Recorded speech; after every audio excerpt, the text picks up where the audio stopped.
आजची गोष्ट आहे 3 लहान डुकरांची कथा. 3 लहान डुकरे त्यांच्या आईसोबत जंगलात राहत होती.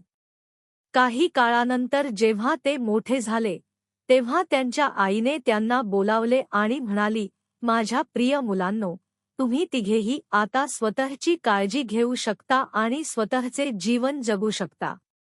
म्हणूनच आता माझी इच्छा आहे की तुम्ही तिघांनीही या जंगलातून बाहेर जावे, जग फिरावे आणि आपापल्या परीने वन जगावे.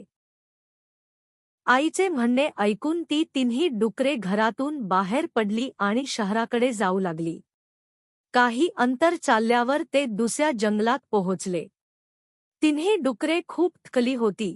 त्यांना वाटले की या जंगलात झाडाखाली बसून विश्रांती घेऊया. मग तिघेही तिथे आराम करू लागले. थोडा वेळ विश्रांती घेतल्यानंतर तिन्ही भावांनी एकमेकांसोबत आपल्या भावी आयुष्याचे नियोजन सुरू केले. पहिल्या डुकराने सल्ला दिला आणि म्हणाला, मला वाटतं आता आपण तिघांनीही आपापल्या वाटेने जावं आणि आपलं नशीब आजमावलं पाहिजे. दुसऱ्या पिलाला ही कल्पना आवडली, पण तिसऱ्या पिलाला ही कल्पना आवडली नाही. तिसरा डुक्कर म्हणाला, नाही, मला वाटतं आपण एकमेकांसोबत राहावं आणि एकाच ठिकाणी जाऊन आपल्या नवीन आयुष्याची सुरुवात करावी. एकमेकांसोबत राहूनही आपण आपले नशीब आजमावू शकतो. त्याचे बोलणे ऐकून पहिले आणि दुसरे डुक्कर म्हणाले, ते कसे?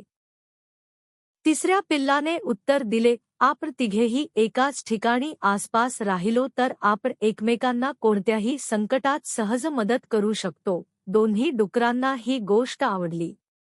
दोघांनीही त्याचा सल्ला मानून त्याच ठिकाणी जवळच घरे बांधण्यास सुरुवात केली. प्रथम डुकराच्या मनात विचार आला की त्याने एक पेंढ्याचे घर बनवावे, जे लवकर बांधले जाईल आणि ते बांधण्यासाठी कमी मेहनत घ्यावी लागेल. त्याने थोड्याच वेळात आपले पेंढ्याचे घर बनवले आणि आराम करायला सुरुवात केली. तर दुसऱ्या डुकराने झाडाच्या वाळलेल्या फांद्या घेऊन घर बांधायचे ठरवले. त्याला वाटले की माझे डहाळीचे घर पेंढ्याच्या घरापेक्षा जास्त मजबूत असेल. यानंतर त्यांनी झाडाच्या सुक्या फांद्या गोळा केल्या आणि थोडे कष्ट करून घर बनवले. मग तोही त्यात विश्रांती घेऊन खेळू लागला.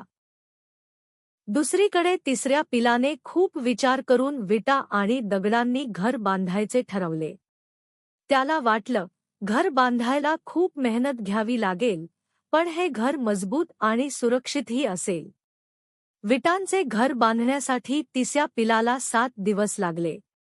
तिसरे डुक्कर घर बांधण्यासाठी एवढी मेहनत करत असल्याचे पाहून इतर 2 डुकरांनी त्याची चेष्टा केली.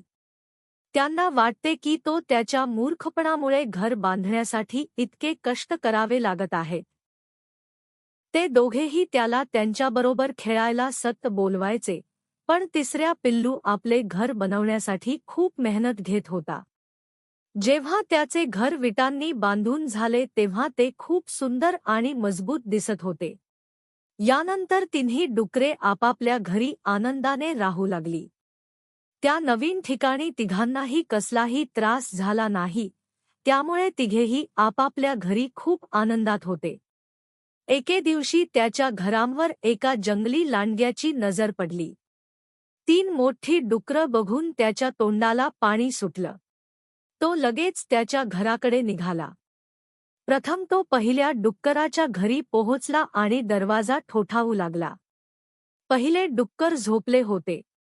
दारावर ठोठावल्याचा आवाज ऐकून त्याला जाग आली तेव्हा त्याने घरातून विचारले, दारावर कोण आहे? लांडगा म्हणाला, मी आहे, दार उघड आणि मला आत येऊ दे. यानंतर लांडग्याला राग आला. तो रागाने म्हणाला, लहान डुक्कर, मी तुझे पेंढ्याचे घर एका फुंकेत उडवून तुला खाईन. त्याने जोरदार फुंक मारली आणि पेंढ्याचे घर उडून गेले. बिचारा पहिला डुक्कर कसा तरी जीव मुठीत घेऊन तिथून निसटला आणि दुसऱ्या डुकराच्या घरी पोहोचला.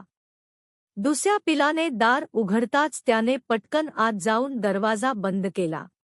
पहिल्या डुकराला इतके घाबरलेले पाहून दुसऱ्याला आश्चर्य वाटले.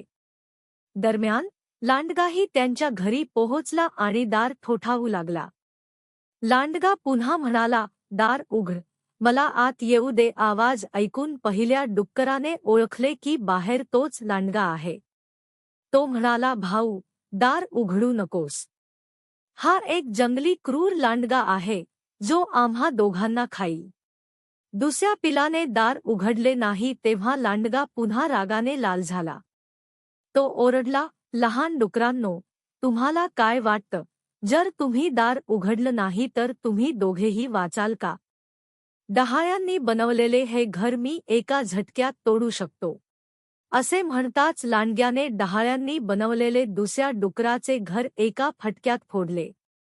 आता दोन्ही डुकरे तिथून वेगाने पळत आले आणि तिसऱ्या डुकराच्या घरी पोहोचले आणि त्याला सर्व प्रकार सांगितला. हे सर्व ऐकून तिसरा डुक्कर म्हणाला, तुम्ही दोघे घाबरू नका. माझे घर खूप मजबूत आहे. तो जंगली लांडगा तोडू शकत नाही.